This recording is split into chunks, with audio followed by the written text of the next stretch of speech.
All right.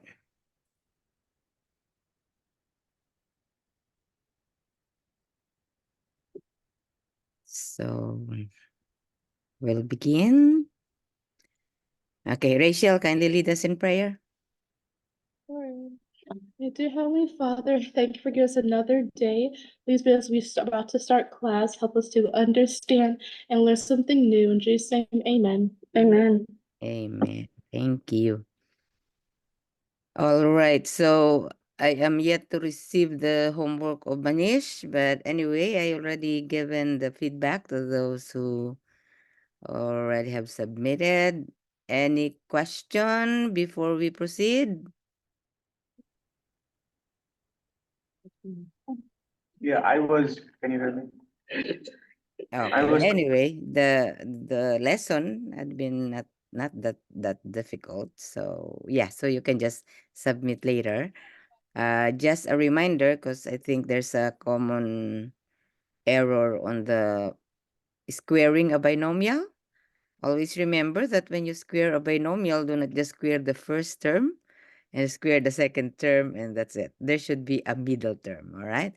So that when you had the x plus 2 square root of x, you squared it and you had x squared plus 4x, okay? Something like that. So please make sure that there should always be a middle term. And I think there was something there that the factoring on the f of x minus f of x minus a, something like that. Anyway, I wrote the answers, so I hope that one had been clear. So we only have just this today and 3 more meetings, and we're ending our border. So we need to have a quiz on chapter 5. That's on polynomials and rational functions. We'll do that on Thursday. Yeah, so the quiz will be on whatever you did for your assignment and the simple things on variation that we will be discussing, which I hope that we'll finish before Sine and Rachel leave. Okay, so we'll do that. Just whatever you have done for your homework, that's what the coverage would be. And that short lesson today on direct variation, inverse variation, and joint as well as combined variation, which is kind of ratio and proportion. And then we will, after that, the discussion, I'll finish chapter 5. I will proceed to just introducing exponential functions. We won't really do computations there. I just want to show you how useful is exponential functions in real world. And then just the systems of linear equations, which I think you have the idea of how that had been done previously in your high school algebra, so that for your midterms, for your final exam, which we will be doing on Thursday next week, which will be our last day of class. And so the final exam will actually just be from which will cover the 2 quizzes we had, and then I will just add the systems of linear equations. So on Tuesday, I know I'll be able to finish the systems. I'll start with that today, and then you'll have your quiz on Thursday, and we will continue with systems and continue as needed, and then we will have a review. So on Tuesday next week, I'll wind up the discussion and we'll have review, so that all questions that you need to ask, and then you will be ready for the final exam. So that would be our plan for this coming Thursday, Tuesday, and Thursday. So time really flies fast, and we're done with the quarter. All right, so let me share my screen. All right. I am sorry for what happened last week, my internet connection just really, oh, sorry, I have not done my screen mirroring this for a while. Okay.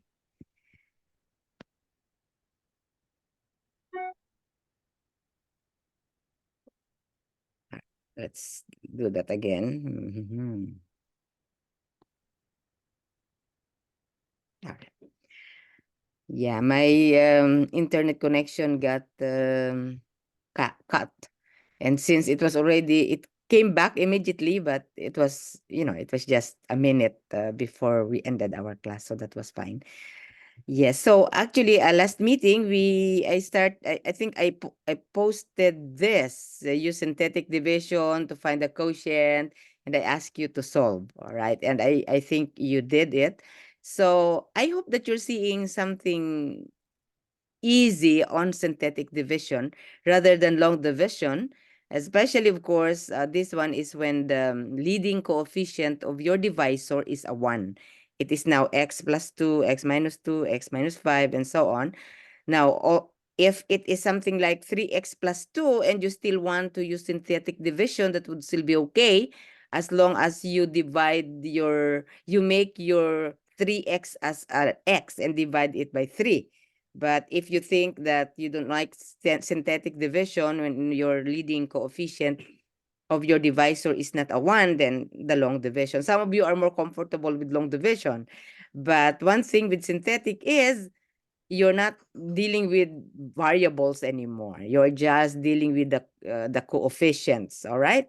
And instead of subtracting, you are adding, as long as you know that when you are dividing by x plus 2, then you are actually, you have to make it as x minus k, so that the x plus 2 change that value there to be negative 2.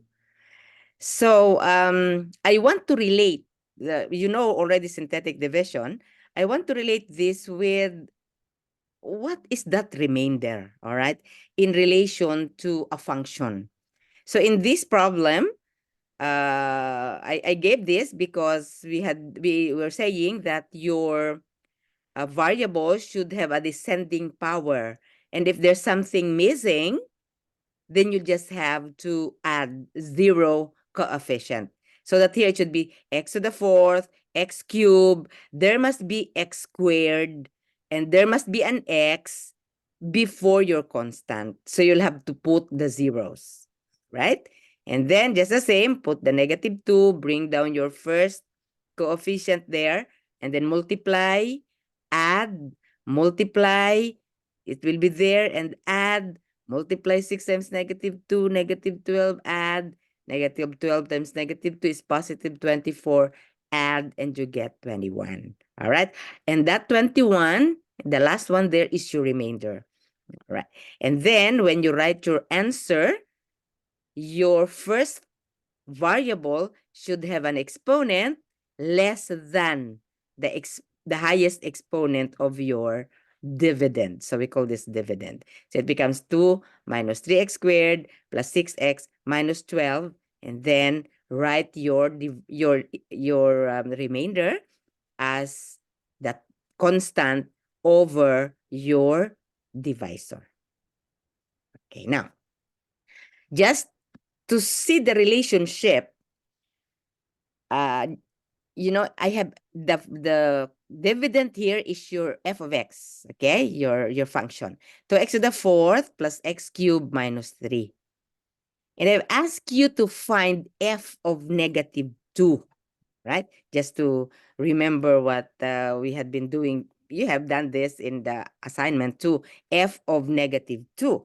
So that would mean that we will have to, let me change my, all right. So f of negative 2 means 2. Then maybe 4. Okay, so you can do that. Okay. My 2 times, why is my pen not working?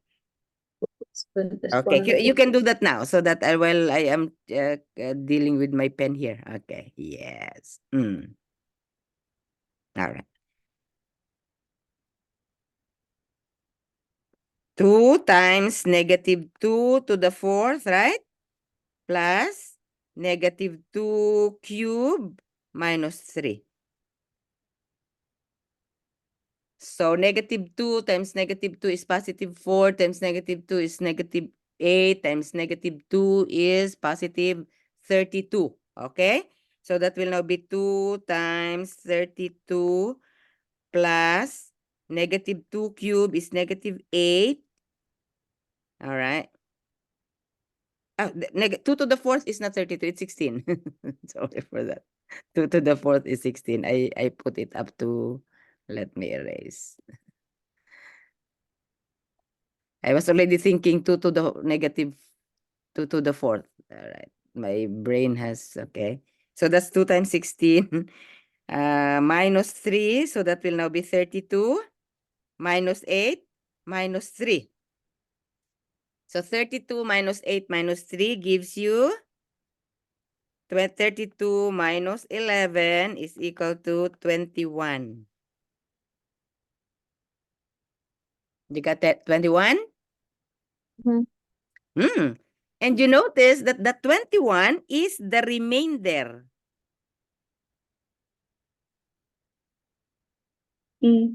Yes, okay.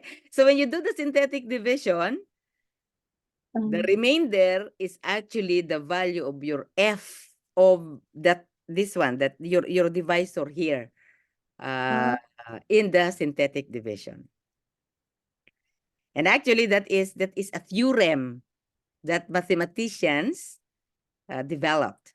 And we call it remainder theorem. So it says if a polynomial f of x is divided by x minus k, then the remainder is the value f of k. So whenever you're doing synthetic division, and then I would ask you what is of f of your k, which is the minus minus k, you don't have to substitute anymore your f of k, all right? You just give the answer as whatever is the remainder when you divide using synthetic division. So we'll call that remainder theorem. So I'm just giving this example here. When if I want you to evaluate, especially when you're racing to a high power, and then some negatives and kind of thing, sometimes it's a little bit tricky to do racing to powers and so on.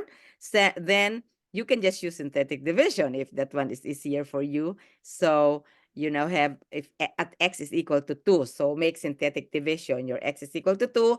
So you now have 6 minus 1 minus 15 plus 2 minus 7. Do synthetic division. 6 times 2 is 12. Then add 11 times 2, 22. Then add 7 times 2 is 14. Add 16 times 2 is 32. Then add and 25.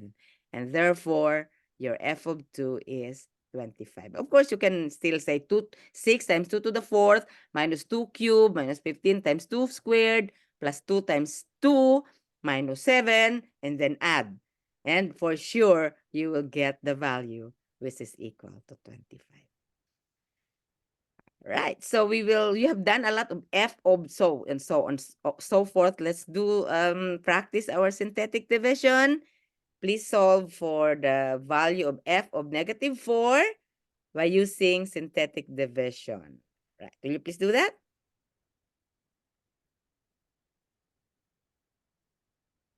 Okay. What is the value of f of negative 4 using synthetic division?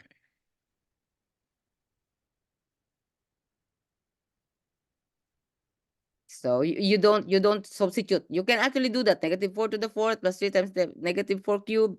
But just use synthetic division, which means you will, Divisor. you will do, okay. You will do 1, 3, minus 6, minus 6, minus 3, and then negative 4. Like that. Okay? Do synthetic division for your practice. So that, let me put that minus closer. Minus 3. Okay.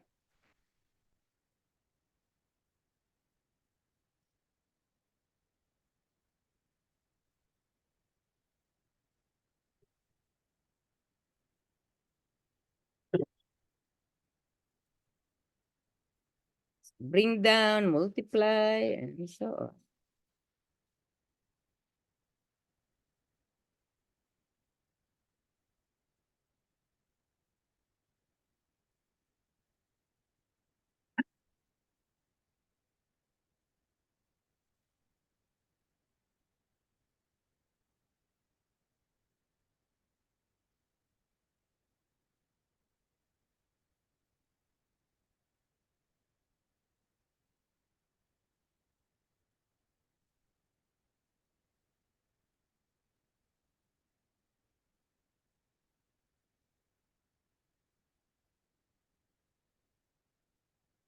So what's your answer?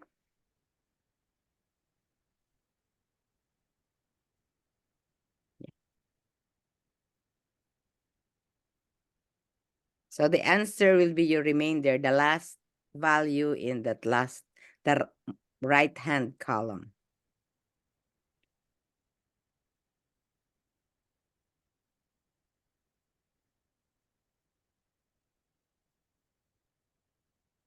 So we bring down, then multiply, that's -4. Then add, -1. Multiply, +4. Add, -2. Multiply, +8. You add, -32. Multiply. Ay, -30. I am saying add -2. Why did I? Negative, +2. Okay, so let me erase. Add +2. And then, okay, so what was the final answer? There. Then -8. Okay? Then it will be -11. Yes. So you can substitute if you wish to, and you'll get -11. So as was asked, is there a negative remainder? Definitely yes. So this is actually saying that as if you're dividing x to the fourth plus 3x cubed minus 6x squared minus 6x minus 3 by x plus 4. So the synthetic division can also be used when you are looking for f of x or the certain value f of a. So it's just relationship between the remainder in the synthetic division, okay, or definitely the remainder when you are dividing by, I mean, you are looking for f of a, and when you're dividing by x minus a. All right, so just it. That's our relationship. So we'll just proceed now to the last lesson on chapter 5, and that is variation. You know, in life, when you talk of variation, it's relationship between different variables kind of thing, where one varies according to how the other variable varies. That's why we call it variation. And so there are 4 types of variation: direct, inverse, joint, combined. And so, you know, the directly proportional, inversely proportional that we usually use in daily, in physics, or even in daily life. That one varies as one increases, okay? The other also increases. We have considered this previously when we're dealing with linear functions. Right. So we are actually saying that when the slope is positive, as the x increases, y also increases. If the slope is negative, as x increases, y decreases. So we have talked about this previously, but we'll try to model this in real world. Right. So it's given here that when we say y varies directly as x, we will have this equation, the varies directly will introduce what we call a constant of proportionality. So once you see the statement y varies directly as x, then your equation will be y equals kx. So introduce a constant of proportionality. When I say y varies inversely as x, then it is the same as xy is equal to k, or y is equal to the constant of proportionality divided by, because it is inverse. So you're multiplying by times 1 over x. So as y varies directly, you say y is equal to kx. As y varies inversely, it will be y is equal to k times 1 over x or k over x. But when I say y varies directly to x and z, joint variation, we can say that as y varies jointly.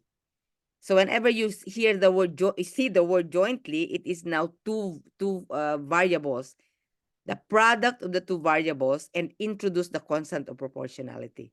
So y is equal to kxz is the same as y varies jointly with x and z. And of course, your combined variation is it is now varying directly to some quantities and varying inversely to other quantities. And so I can now have y is equal to, if say, y varies directly to z and inversely to x. Therefore, you'll have now y equals kz over x. So those terms will help you in making equations so you can solve problems that deal with variation. So as I already mentioned to you, it's talking about slope, all right? So, or the inverse variation. So this is now especially for direct variation, it's a straight line. For the inverse variation, it is something like, it's a curve, okay? So y varies directly is the same as y is directly proportional to x. Y varies inversely as x is the same as is inversely proportional to x. Okay. Now, there are lots of the real world examples of direct and inverse variation. Like, okay, I have here, the more time I drive at a constant rate, the more miles I go, right? Yes, so the longer you drive, the more miles you go. If you increase a recipe for more people, the more ingredient you need. The more hours you work, the more money you make. The more products you purchase, the more money it costs. The less cheese you buy at the deli, the less money you pay, definitely. So you'll say, okay, can you reduce the cheese? I don't want too much cheese. Then hopefully they will reduce the price, okay? And then the less water you drink, the less trips to the bathroom you have to make. Yeah, but you just have to drink water. That's important. But it will be so for me, because I drink water. So before our class, as much as possible, I don't want to drink water because I don't want to leave the class for the next 2 hours. Okay. All right. Now, for inverse variation. The greater the speed of your car, the less time it takes you to reach the destination. Okay. The higher the temperature, the less time it takes for ice to melt. As time increases, definitely, the freshness of the fruit begins to decrease. The more people working, the less time it takes to complete the task. The more amount of money you spend, the less amount of savings you possess. And a more intense physical exercise lowers a person's weight. So those are, so in other words, direct and inverse variation, that's very normal in life. All right, we're doing a lot of this variation in our daily experience. Okay, now, so let's have some even in spiritual life, in values. Okay, so tell me, what type of variation exists between these variables? Prayer and power, direct or inverse? Direct. Direct. All right. The more prayer, the more power. Hard work and success, Direct. direct. All right. Surrender to the Lord and spiritual blessings. Direct. All right. Trust in God and difficulties in life. Inverse. Okay. So you're saying the more you trust God, the less you feel difficulties in life. Good. Sin and grace. Direct. Direct. All right. Oh, everyone agrees? Sin and grace? Yeah, all right. Direct, because really, that's what Romans 5:20 is saying. But where sin is increased, grace increased all the more. Oh, very good. So that's direct. And definitely, there are more other direct variation, biblical verses in that is associated with direct variation. So please take note of this. Luke 12:48, maths will be required of everyone who has been given much. You have been given much, much is required of you. More will be expected for you who have been entrusted with more. So that you should be grateful when God has given you a lot of blessings, but take note, you should also give more. Okay. And of course, in Deuteronomy 16:17 says, every man shall give as he is able, according to the blessing of the Lord your God, which he has given you. But I think there are also biblical verses that involve direct variation, inverse. Can you give some examples of inverse variation in the Bible? One goes high, the other goes down. Anyone? What? Inverse variation that you can think, a biblical verse that Oh, talks about inverse variation.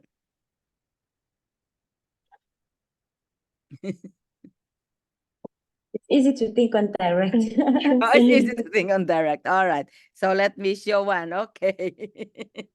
Okay. Matthew 23:12 says, whoever exalts himself will be Humble. humbled. All right. And whoever humbles himself will be exalted. That's an inverse variation. And a very, very nice statement by the very humble statement given by John the Baptist when he says, he must increase, but I must decrease. Okay, so that's how it is in life. We just need to be humble. And when you're humble, you will be exalted, just the way John the Baptist had been exalted because he had been humble. Right? So that's it with variation. All right, so we had a very simple equation a while ago, y is equal to kx to the n. But I mean, y is equal to kx, but it can also be raised to a power. But just remember that the word in direct would mean y is equal to kx, all right, to the or kx to the n. All right, so let's proceed. Yeah, I already mentioned that. So when you have direct variation problems, so let's work on this so that before Sneh and Rachel goes, then they will already have some examples of some of these problems here. What you just do is identify the input and the output, then look for the constant variation. Okay, if you needed to divide y by the specified power of x, it's okay. But otherwise, if it's as simple as y is equal to kx, then you just have to solve the equation. Then once you know the constant of variation, use the constant variation to write an equation for the relationship. All right, so let's have one of these examples here. The quantity y varies directly with the cube of x.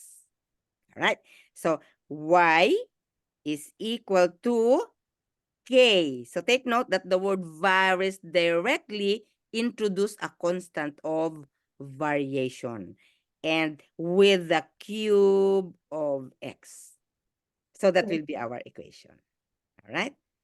So it says if y is equal to 25 when x is equal to 2, find y when x is 6.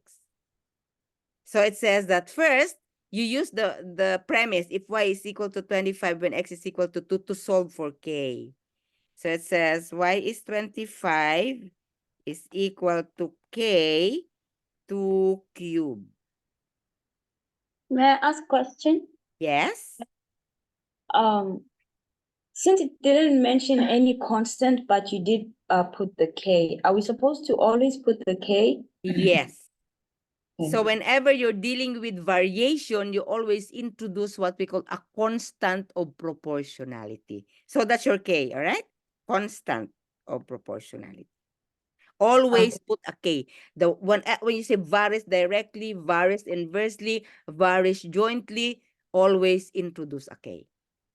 Okay, thank you for that question. Right. So now we have to solve for k. So our k here will now be 25 over 8, right? Yeah, because here you now have 25 is equal to 8k. 2 times 2 times 2. So solve for k. Once you know your k, then you now use that k to solve for y when x is equal to 6. So your equation now becomes y is equal to k is 25 over 8 times x cubed. This is now the equation that you will use to solve for y when x is 6. You just replace the x with 6. All right. So substitute now your x as 6. So you now have y is equal to 25 times 6 cubed over 8. And that will now be your, then solve, and that will be your final answer. So 25 times 6 cube, 6 times 6 times 6 is 216. Yeah, 36 times 6. So you just have to use your calculator and then you divide by 8.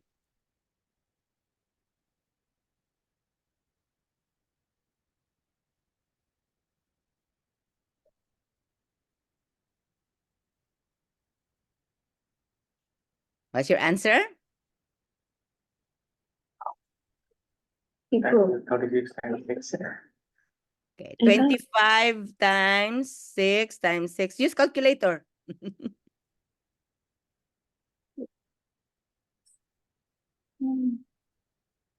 Yes, 16. People with calculator. I think something like 25 times 216. 216 times 25. Let me use calculator. Yeah, I think that one is 5,400 divided by 8. And 5,400 by 8? 675. All right. So that's now your answer. Okay. So the first thing you have to do is translate y varies directly with the cube of x. And of course, introduce a constant of variation or constant of proportionality. Then solve for k. Given your y is equal to 25, this is equal to 2. Once you now have k, put that k in your final equation. And then solve it, substitute the value that is given to solve for the final variable that you are looking for.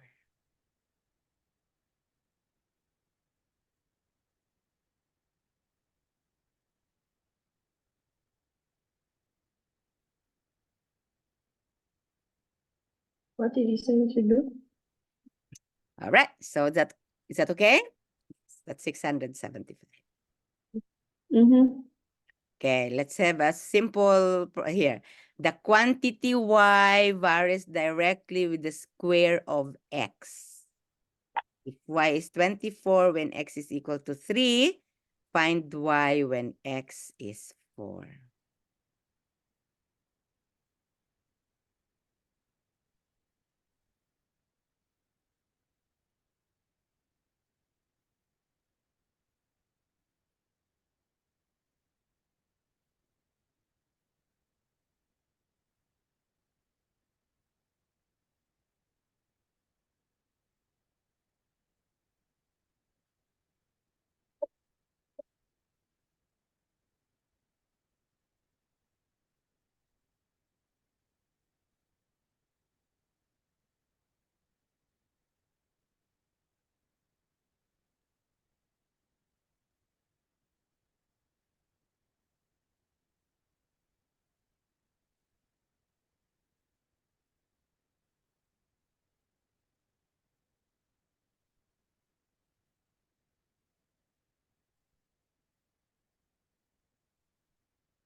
Yeah, you can give your answer as a fraction if the answer is a fraction. Yeah, it's a fraction. You don't have to divide.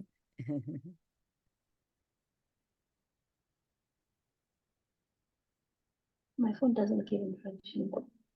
Can I get your, can I put me quick food? What's your answer?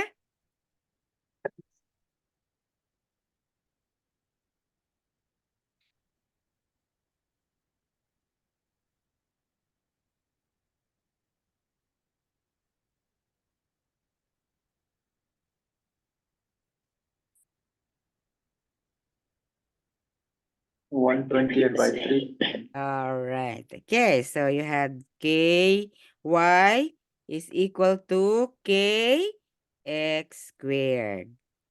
So y is 24 when x is equal to 3. So your k is equal to 24/9.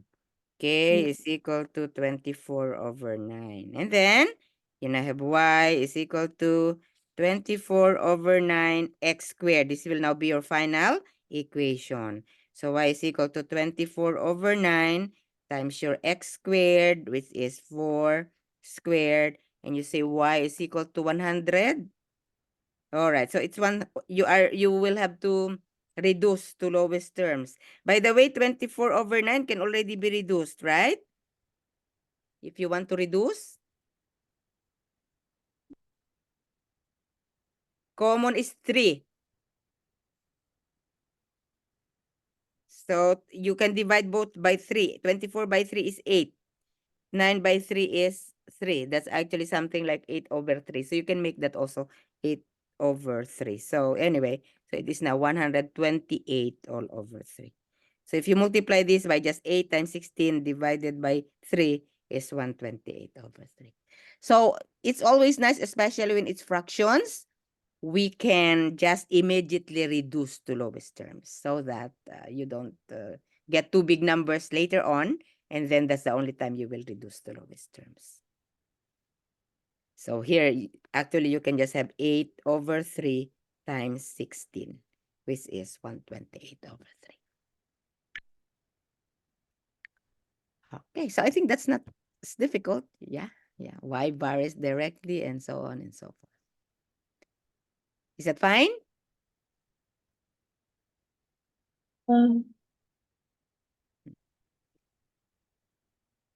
So did the Rachel and the Sneh already leave? No, not yet.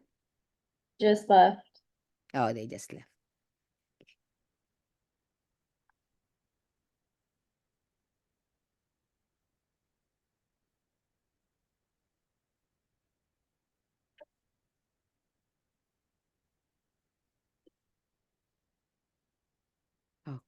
Okay, so let us continue. So they will just watch the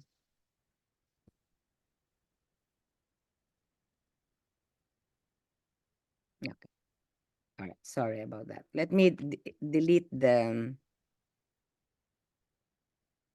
all inks on the slide. Okay. All right. So let's have another maybe a problem that is more of okay.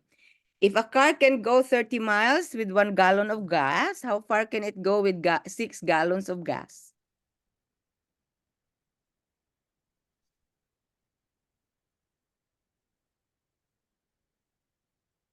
So this one, no, you know that it is direct. Okay. So because the more miles you go, the more gas you will have. So in real world problems, you just have to analyze whether you have a direct or you have inverse. So in this situation, you think, oh, it's talking about the number of miles you go with the gallon of gas. So the more miles, the more gallon of gas you will have to make use of. So you can actually just do the let x. If you remember, your let x be number of miles. And then maybe your Y will be number of gallon of gas, number of gallon of gas. Okay. So you want to know how far can you go with 6 gallons of gas.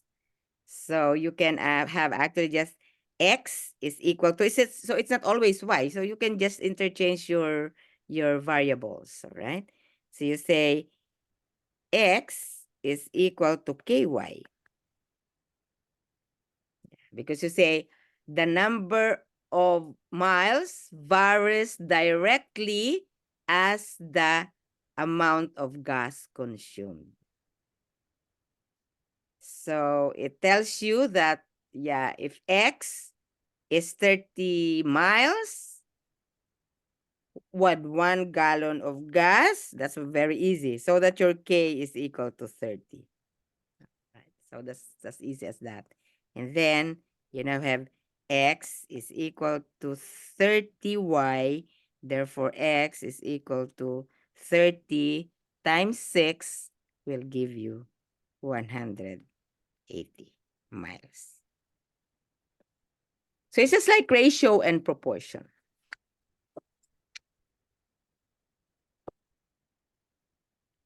Hmm.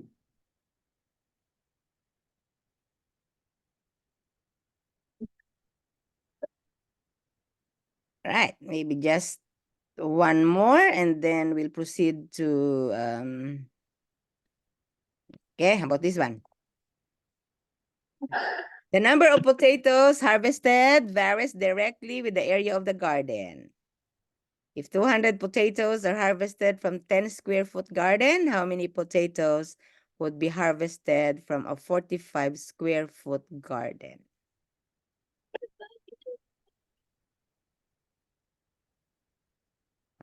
So please solve that and we'll proceed to inverse variation.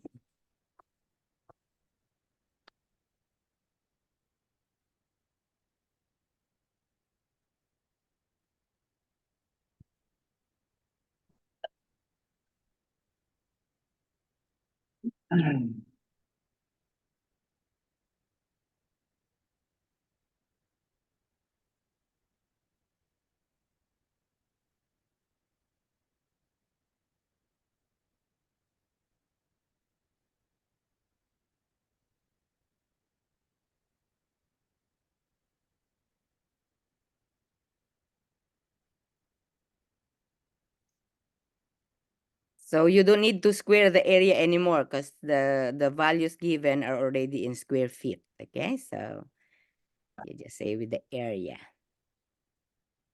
But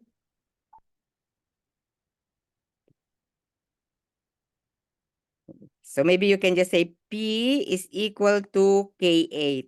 We don't need to put X and Y anyway. You can use your letters to associate with the given facts there. So I would use P for potato and A for area. 900.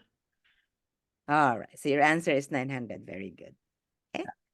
So it says 200 potatoes. Okay. Your area is 10. Right? 200 potatoes are harvested from 10 square foot garden. So your K is 20. Therefore, your final equation will be P is equal to 20A. So P is equal to 20 times 45 gives you 900 potatoes. So 900 potatoes will be harvested from a 45 square foot garden.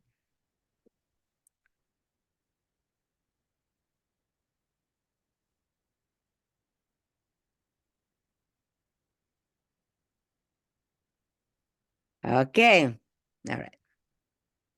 We now have inverse variation. So it's now y is equal to kx to the n. It is now the reverse. You put the word inverse means you're putting your variable now in the denominator. All right, so that's how it is. So, all right, so here we go. So it's the same procedure. A quantity y varies inversely with the cube of x. So it's just almost the same, but it's now inversely. So you say y is equal to k over x cubed. So therefore, to solve for k, it will just be equal to x cubed y. So we'll first solve for k, as we have been doing in the previous one. Solve for k. Your y is 25, your x is 2, so 2 cubed times 25. So what will be our k? 8 times 25? 200? Yeah. So find y. Okay, so now your final equation becomes y is equal to 200 over x cubed. So therefore, your y is 200 over 6 cubed. Yeah. So y is equal to, what is that? You reduce to lowest terms.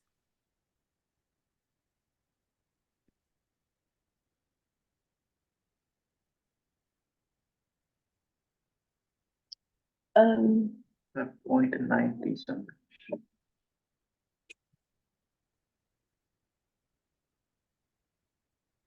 yeah, 0.925. Yeah, because it's like, it's 200. 6 cubed is 216? Yeah. Yes. Yes. So, can 200 be divided by, of course, 200 can be divided by 8. Fantastic. Uh, Yeah, it's 25, right? And 216 can be divided by 8? yes. What's 216 by 8?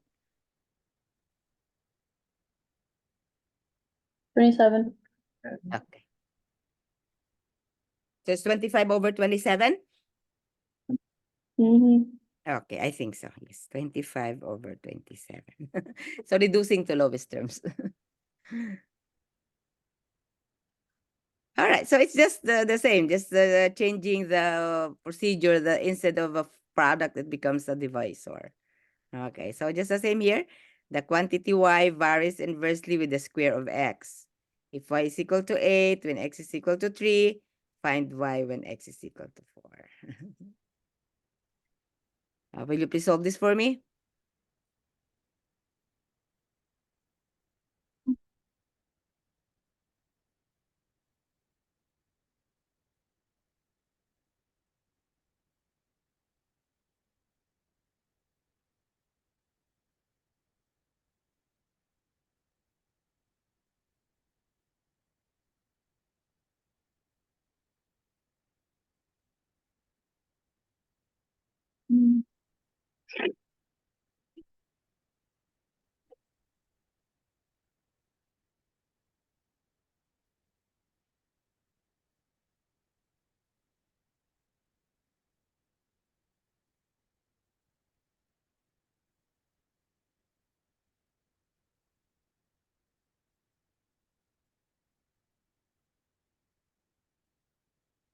We have k over x squared. All right, just substitute and then solve.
Y equals 9/2. Okay, very good. Yes. Y is equal to 9/2. Okay, so anyway, just for the record, we now have a K is equal to x squared y. K is equal to 3 squared times 8. So your K is 9 times 8, yeah, which is 72. So y is equal to 72 over x squared is equal to 72 over 4 squared. This is 72 over 16. And you can divide by 8. 72 over 16 is 9/2. Very good. All right, let's have a real world problem. Okay, here. The number of hours required to clean a big gymnasium after a basketball game varies inversely with the number of students hired to do the cleaning. If it takes 9 hours for 5 students to do the job, how many hours will it take for 15 students to do the job? Okay, Manish, and you just work on it and then give me the answer. Number of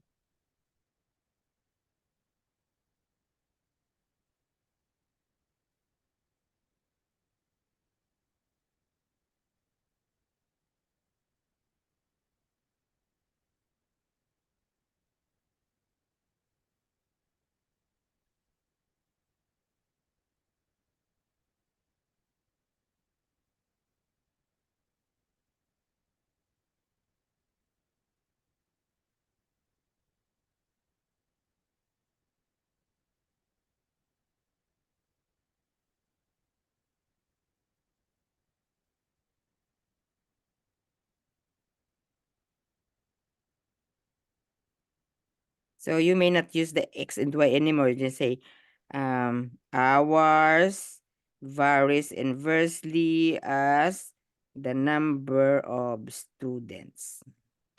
I got 3. Okay, yes, correct. So H is equal to K over S. So your K is equal to HS.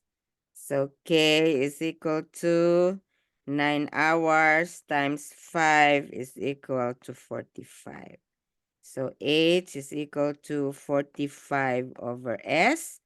This is equal to 45 over 5, over 15 is equal to, it will take 3 hours for 15 students to do the job. That's good. All right, just one last example on this inverse variation, and then we'll proceed to the joint variation. It has been determined that the grade a student earns on an algebra test varies inversely with the number of hours the student spends watching TV the day before the test. So if, so if Joy watched TV for 4 hours and only got 35% on her algebra test, what should Grace get on her test after watching TV for 1.5 hours?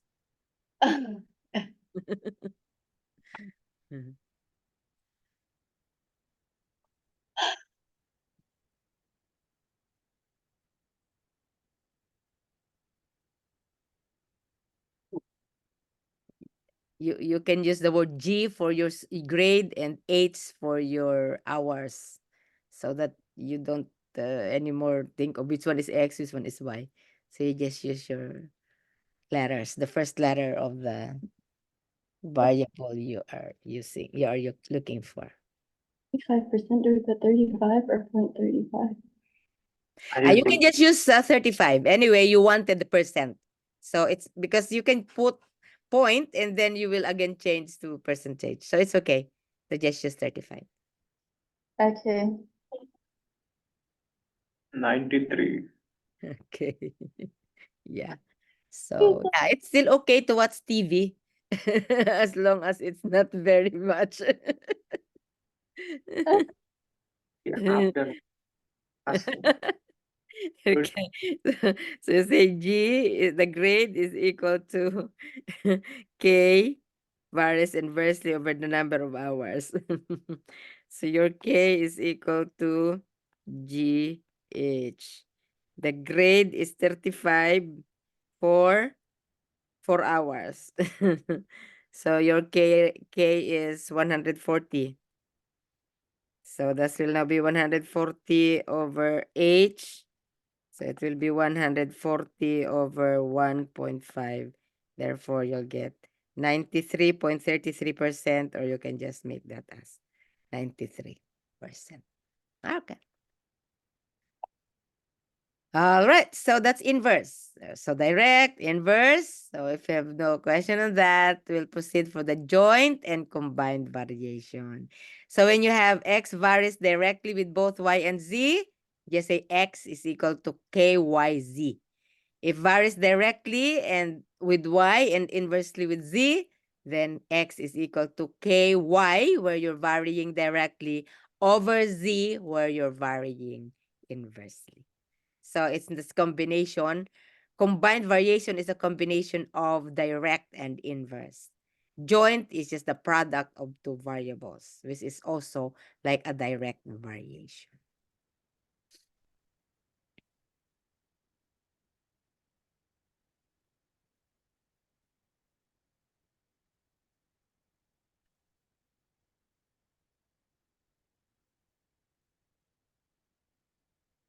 Is that okay? Can we now have, because if you, this one will be, I will immediately post, will ask my husband to immediately post on our website so that you can go back to this later on. There. So just an example with already solutions. If, okay, so say y varies jointly as x and z, so y is equal to kxz. So it says if z varies jointly as y and x and z equals 12 when x is equal to 2 and y is equal to 4. Find z when y is equal to 3 and x is equal to 5. So it's just the same. They have to look for k. So 12 equals k times 4 times 2. Right? And therefore, you now have 8k is equal to 12. Therefore, your k is 12 over 8, which is 3 over 2. Then, your formula will be changed to 3 over 2, which is your k, times y times your x. So then you now have z is equal to 3 over 2 times 3 times 5.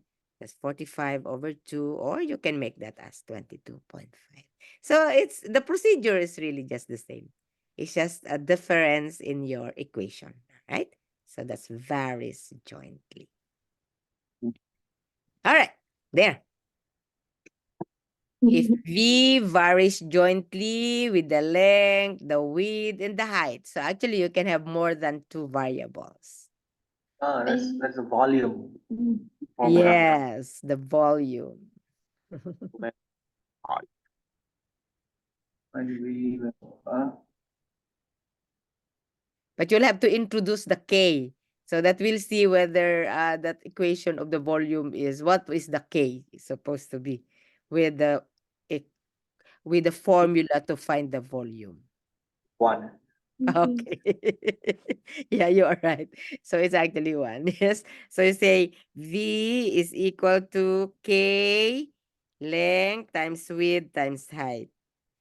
So the volume, it is known that the volume is 30 is equal to K times 5 times 3 times 2. We got it from here. Okay. So we found there 5 times 3 times 2 is 30. Your K is equal to 1. So actually, that's the idea. With our formula, V is equal to length times width times height. That tells you that the constant of variation is a 1. You can multiply 1. Yeah, it's actually a 1. So you don't have to multiply. That is L, okay? Not a 1, okay? Letter L. All right. So that volume formula is actually making use of the idea of joint variation, but just that because the constant of proportionality is a 1.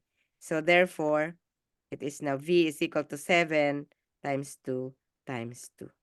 So that will now be 28 cubic, whatever is that, whether it's an inch or feet or something. 7 times. All right. Okay, so that's I won't discuss too much of that. You already are already very clear with those kinds of things. So now with the combined variation, I have an example here. So it's the same procedure. When you say a quantity x varies directly with the square of y and inversely with the cube root of z. Now I'm using a cube root, okay? If x is equal to 6, when y is equal to 2, find z is equal. Find and z is equal to 8. Find x when y is equal to 1 and z is equal to 27. So that's how it is. X varies directly with the square of y and inversely with the cube root of z. So ky squared over cube root of z. Then we substitute in order for us to solve for k. 6 is equal to k times 2 squared over cube root of 8. From there, you'll get cube root of 8 is a 2. Your k is 3. And substitute. So your formula now becomes 3y squared over cube root of z. Then make substitution. 3, your y is 1, and your z is 27. So 3 times 1 is 3, cube root of 27 is 3, therefore 3 divided by 3 is a 1. Okay, so combination of what is that? Combination of direct and inverse variation. Okay, kindly do this, and then we'll proceed with so I think we're ending the idea of variation in this problem. A quantity x varies directly with the square of y and inversely with z.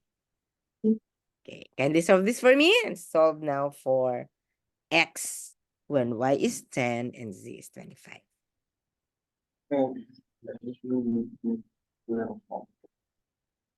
Or we can solve it together so that we don't waste time. So it says x is varying directly with the square of y and inversely with z.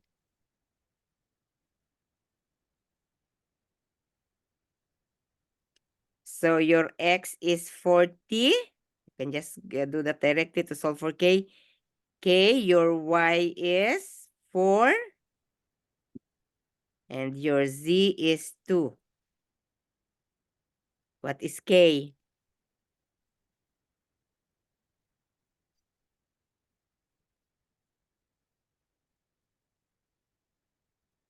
So that's 80 over 16. X Right? is 8. 2 times 40 divided by 16. So 80 divided by 16.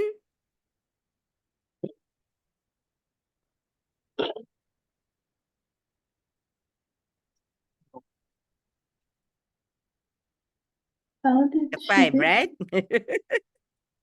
Square Y. Okay. So x is equal to 5. Your y now here is 10. And your z is 25. So what will be our x? 5 and 5, 100. Yeah, anyway, you can use your calculator, but you can immediately reduce lowest terms, but that's fine. So you can have 500 divided by 25.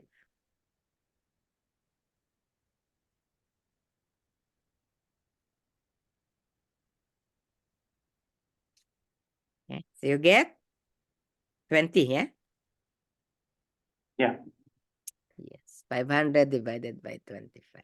That's it.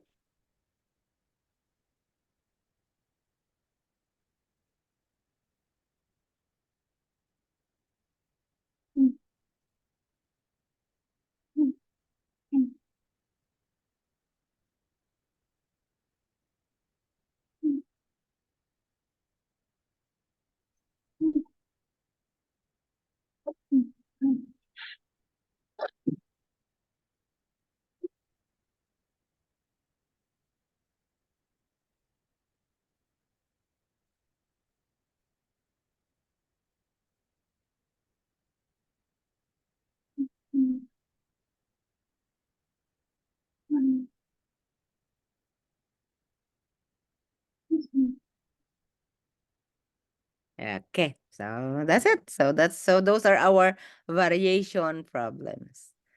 Good to thinking in this. So okay, so just to end this section, oh, there are many formulas in geometry as well as in physics and in chemistry, you know. Mathematical formulas are making use of joint and combined variation.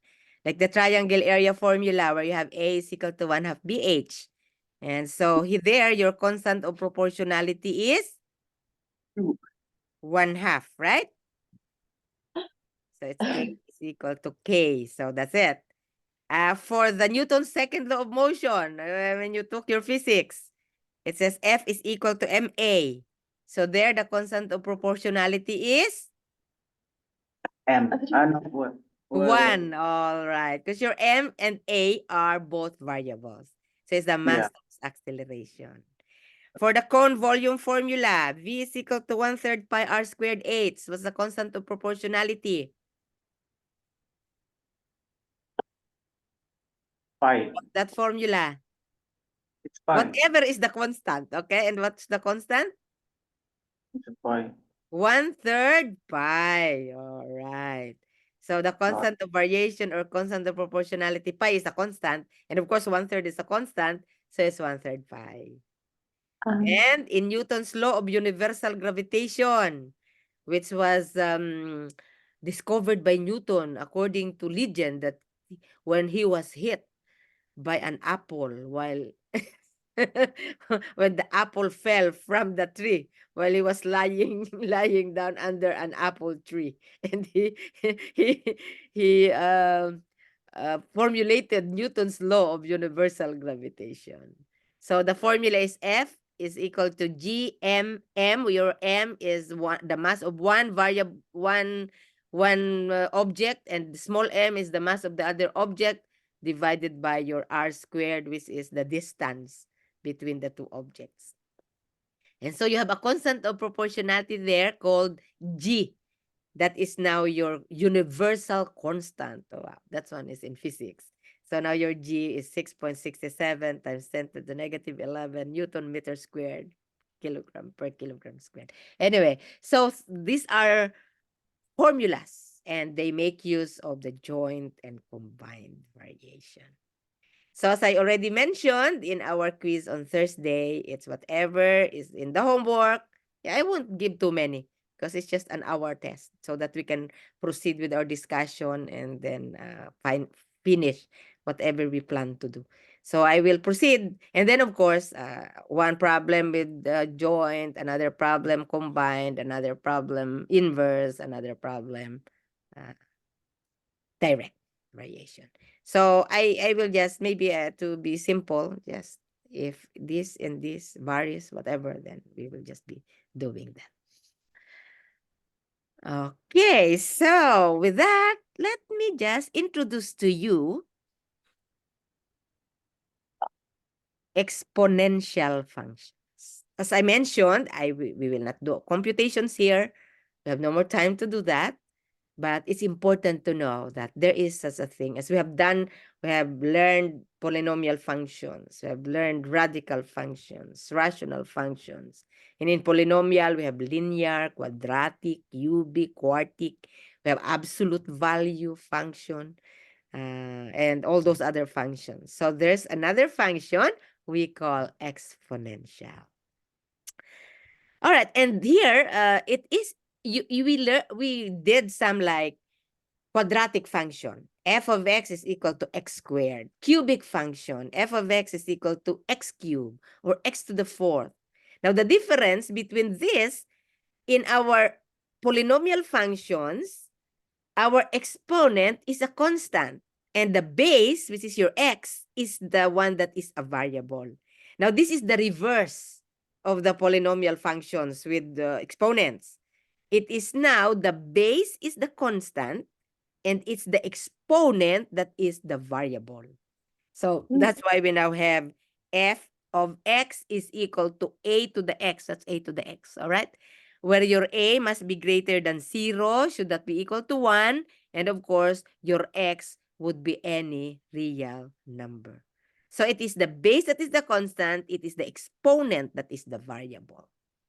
So like f of x is equal to 2 to the x. It's not very clear, but that's how it is.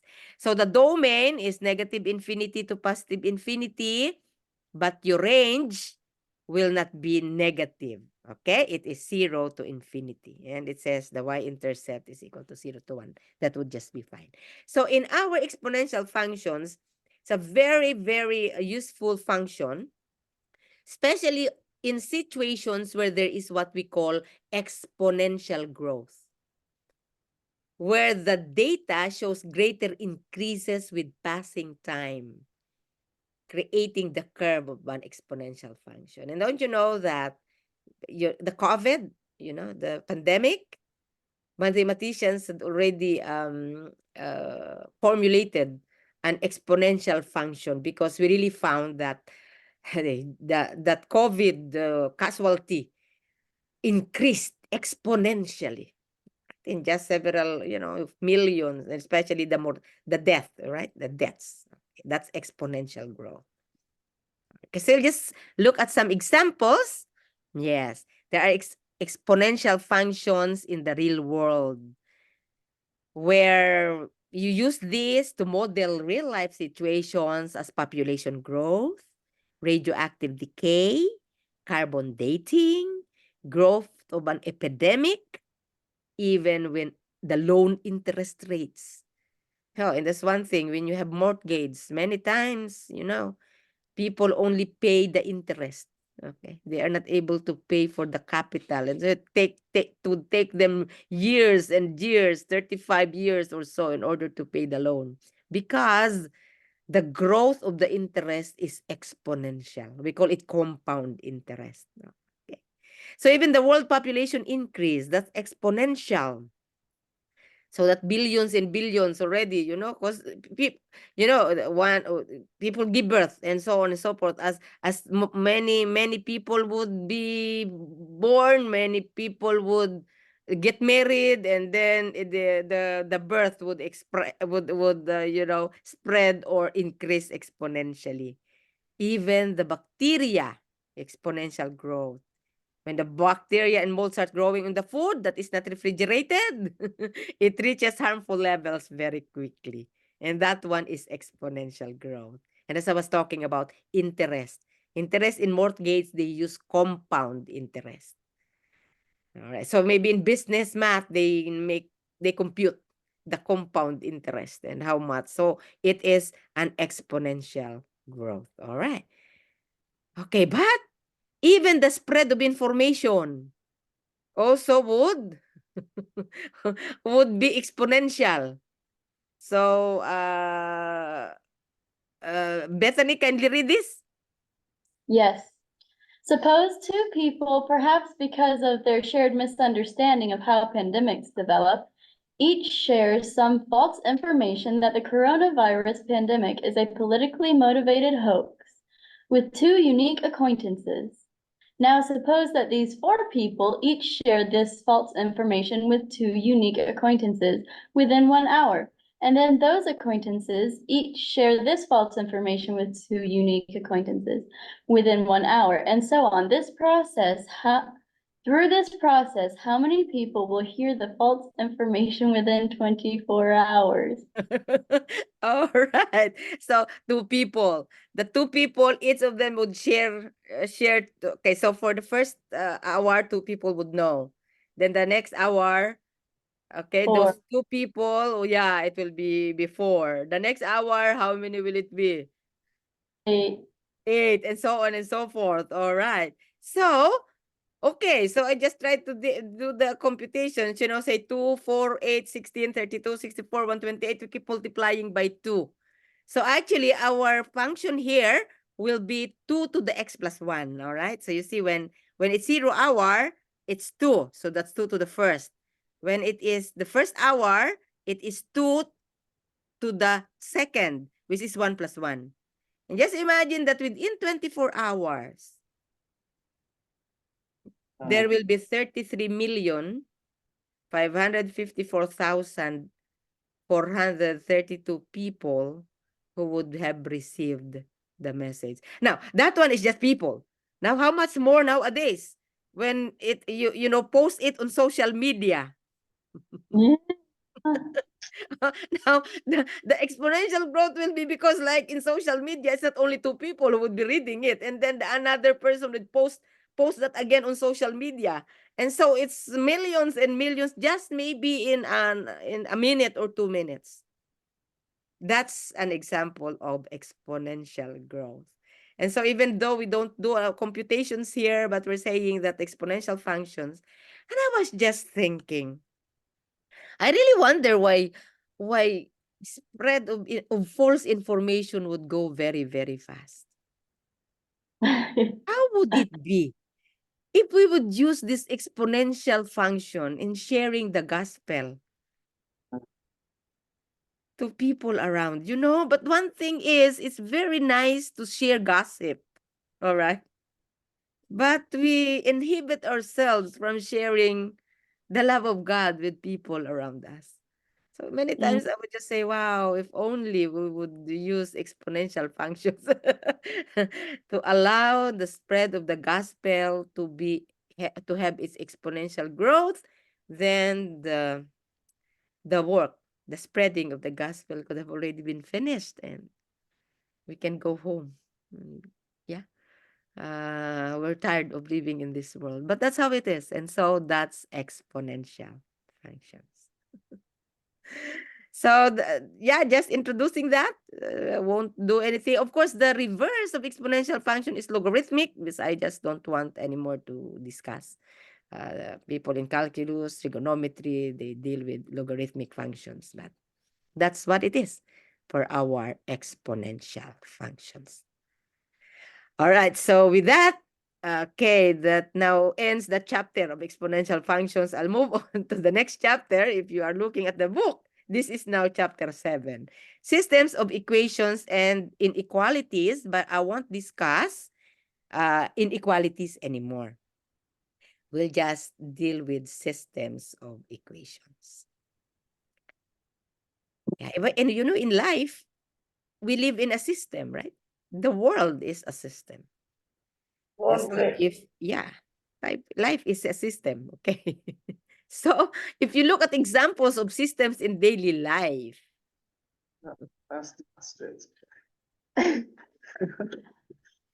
we have the ATMs, the GPS.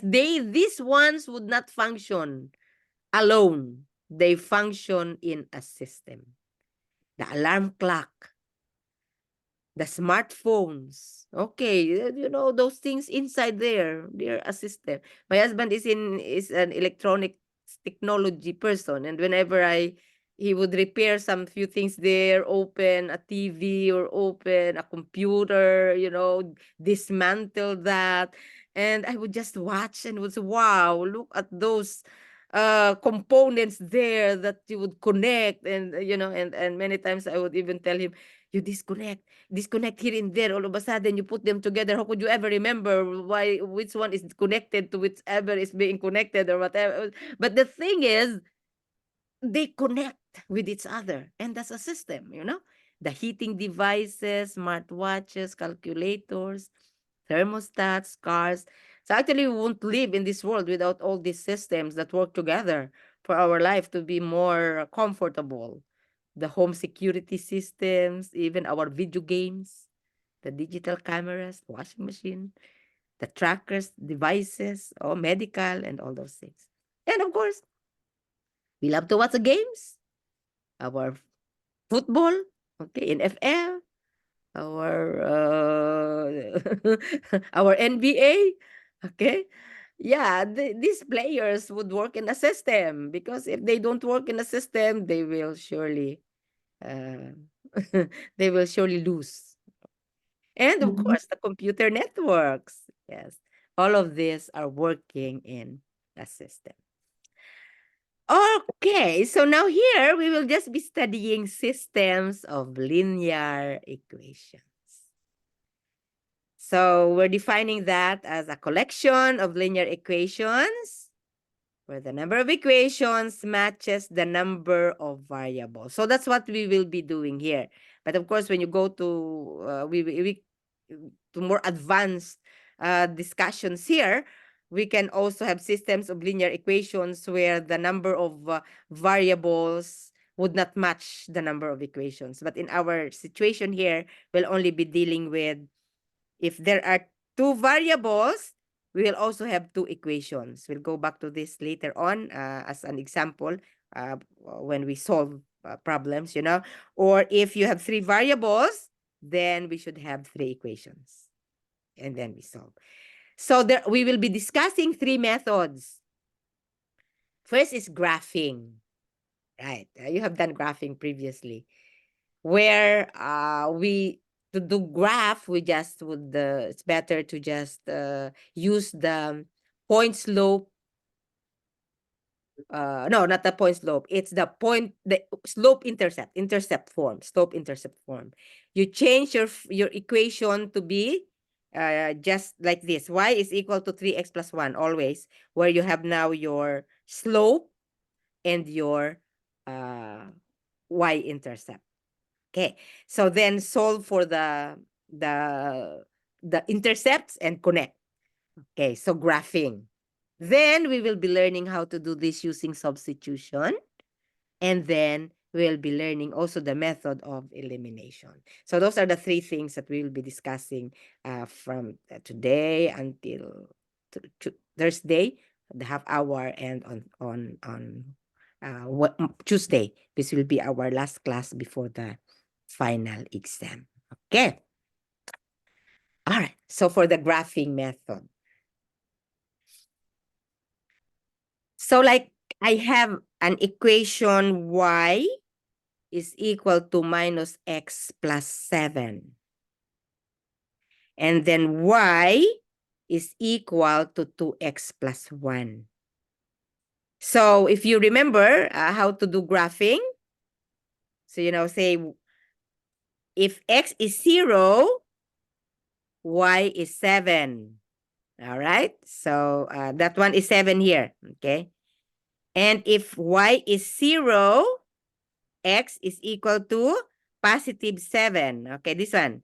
So therefore, your 7 and 7 then connect. Right.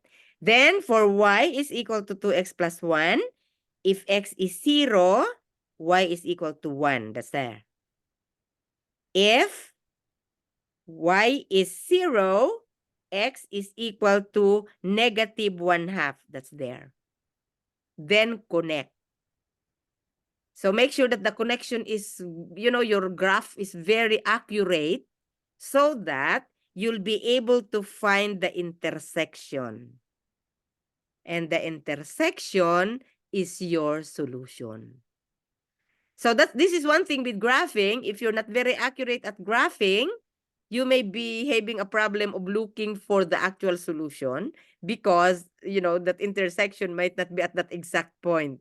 But anyway, because this was done well, then this is the intersection. It is 2 and 5.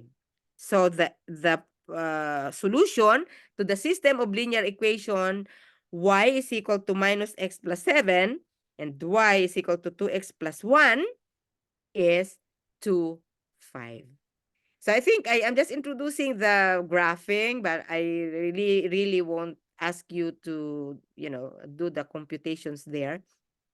Reason is, or do the actual graphing, because if you're not very accurate, so I would rather make use of the substitution and elimination. But that is one way of. But it's just good to show graphing because it gives us the picture of how it is. So whenever there is a solution, that solution will be the intersection of the two lines. Right. And so this is one type. So there are actually three types of systems of linear equations. One is when there is one solution, and we call that system independent. So an independent system of linear equations would have one solution, which is the intersection between the two lines. So I'm just dealing first with the two. Whether it's 3 or 4 or 3, you still have that intersection. Now, let's have another example y is equal to x plus 3. And y is equal to x minus 2. Maybe it would be better to write. You may not be able to see it very well. Okay, so you now have y is equal to x plus 3, while here is y is equal to x minus 2. In both linear equations, what is the slope? Slope is 1. 1. All right. They have the same slope, which is the coefficient of your x. So if you remember in our previous discussion, when we're dealing with slopes, if your equations have the same slope, then the lines are parallel. You remember that? Yeah. True. So these two lines are parallel because they have the same slope. And of course, this is now your line. If x is 0, y is equal to 3. If y is 0, y is equal to -3. So that one will now be your line. Okay? So for y is equal to y is equal to x minus 2. If x is 0, y is -2. If y is 0, x is +2. And these two lines are. And they will never intersect. Parallel lines will never intersect. And because there's no point of intersection, then you would say that's this system of linear equations, we have no solution. Inconsistent, that's the name. So when system of linear equations has no solution, then that system is inconsistent. I have a question. Yes. Can you figure that out with just the linear equations without graphing it on the paper?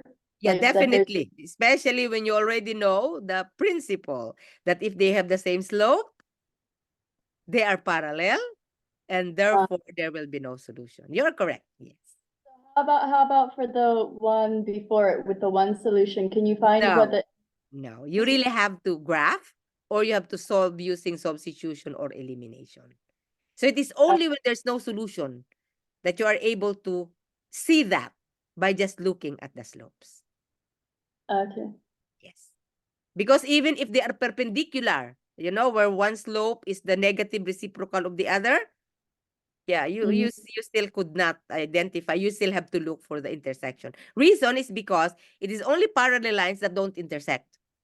All the other Yeah. lines will surely intersect. Thank you for that question. Now, we have now another equation here. All right, I have written it as 3x plus 3y is equal to 9. And the other equation is 9x plus 9y is equal to 27. By looking at it, these are two equations, seems to be. But by looking at it, it seems that they are actually exactly the same, right? Because if you multiply 3x plus 3y is equal to 9 by 3, you get 9x plus 9y is equal to 27. So actually, they are exactly the same, all right? Except that it's the form is different. 3x plus 3y is equal to 9, while the other is 9x plus 9y is equal to 27. So these two may be two different forms, but they are actually exactly the same line. And therefore, you will have one line as your graph.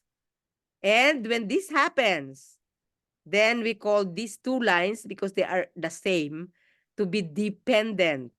And in that situation, there will be infinitely many solutions. Reason is because they are just one. So I am just showing this to you in order to show the differences between the different types of equations. When there's one solution, we call it independent. You'll have one intersection.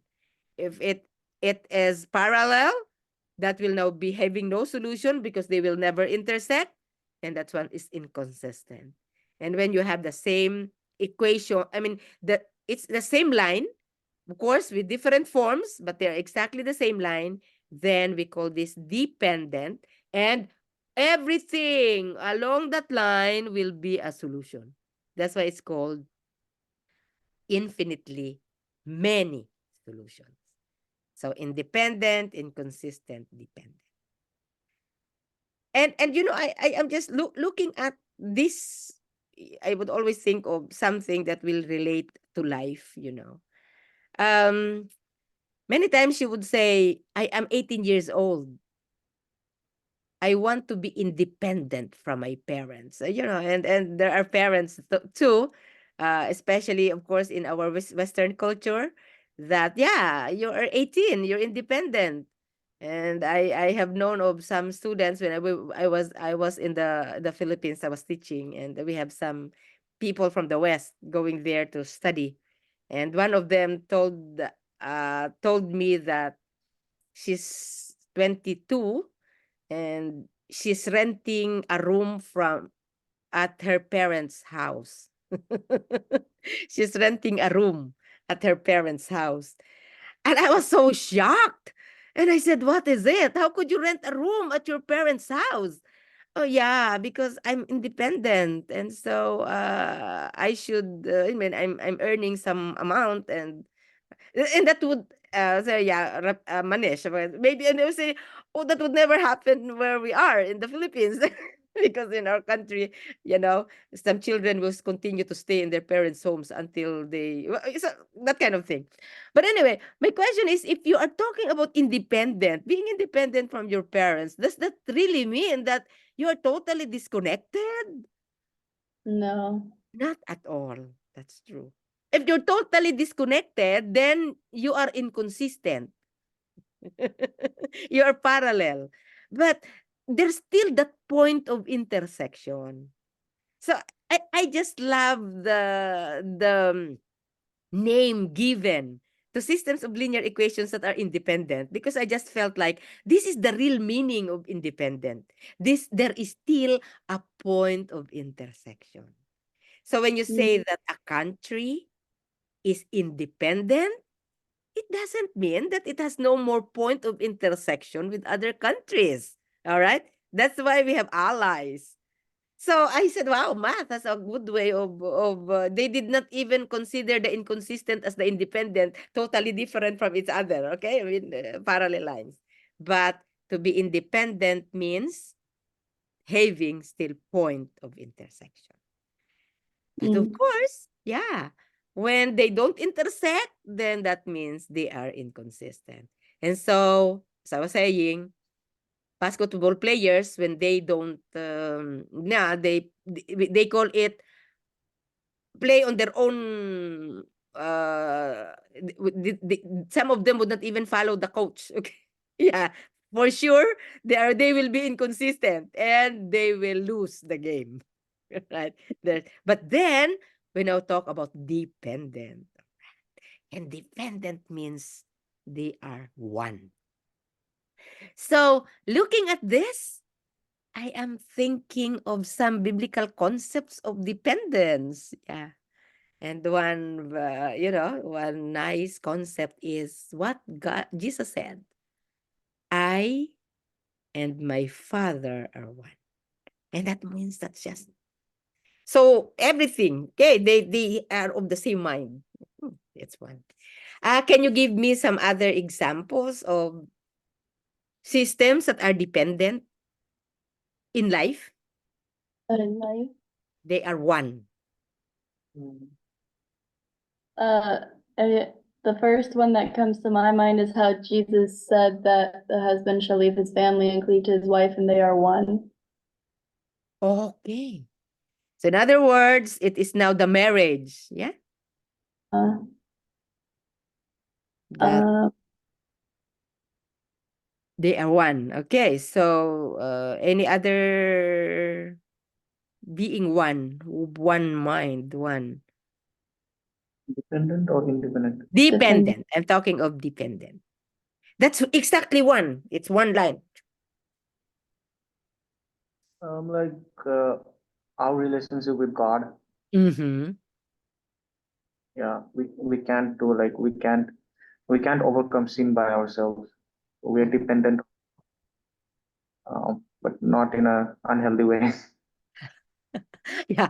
Definitely with God, we should really be dependent.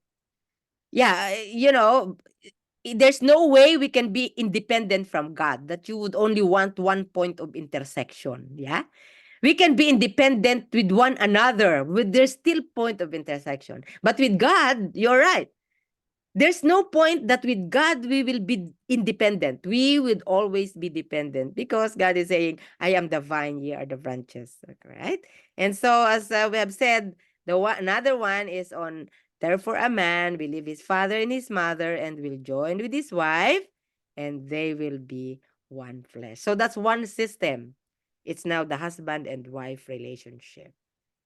Okay, one man and one woman. And they should really be one. All right.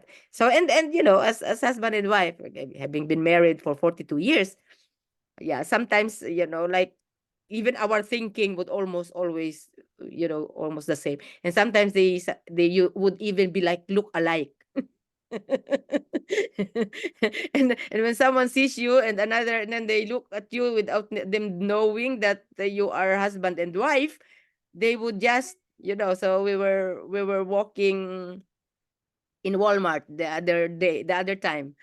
And so, my husband was there and I was walking, I was just following or whatever. And one of them said, are you two married? So I was just wondering, do I look like my husband already, that immediately he knew that we were married? So that's how it is, okay? Because being one means sometimes you become look alike. Although I would always tell my husband, of course, he's more handsome because he has better nose than me. Okay, that's it. And of course, another verse here is, he who unites himself with the Lord is one with him in spirit. And that's what you're saying, Manish. Yes. And when we're united with the Lord, then we are one with him in spirit. Take note that we are independent with one another, and yet we still can be united because there is a point of intersection. All right, now with this, I don't want to continue, especially that our two members of the class are not here. So, as I mentioned, I am just introducing the graphing so that you see the different types of linear equations.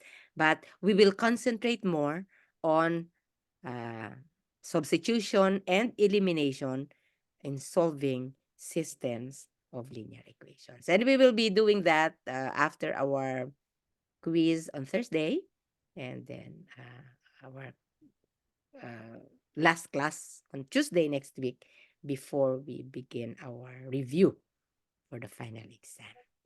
So, Quiz yes, Thur quiz on Thursday will just cover the homework, yes, or will it? whatever I have given for your homework, I'll just get one problem here and there, and then the direct variation, inverse variation, joint, and combine.